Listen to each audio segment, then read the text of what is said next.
ओडिशा कहूची आउ केते दिन आउ केते वर्ष मते अवहेला करुथिबो केंद्र मो संतान मानंकु समस्या घेରରେ रखुथिबो ए बीजेपी सरकार केंद्रर अणदेखा कथा कहिले सरिबनी तालिका लंबिबो पछे जमा कमिबनी माटी मार कथा कही दयाकरी कुंभीर कांदना कांदनी जदि ओडिशा प्रति सत्तरे दरद अछि ताहाले समस्यार समाधान कर तम माटी मा पचारुछि जवाब दियो। महानदी विवाद काहींकि चुप केंद्र मंत्री रेल प्रकल्प रे काहींकि अवहेला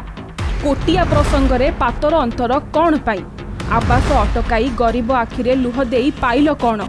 NH 55 जीवन नेउछि काम सारुन काहींकि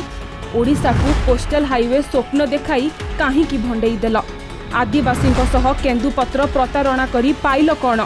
स्वतंत्र राज्य पाहिया भोट पाई थोप थिला बोली कहि दियो। माटी प्रति ए अवहेला अभिशाप पालटिब लोकंक लुहरे ए बीजेपी ध्वंस होइजिब।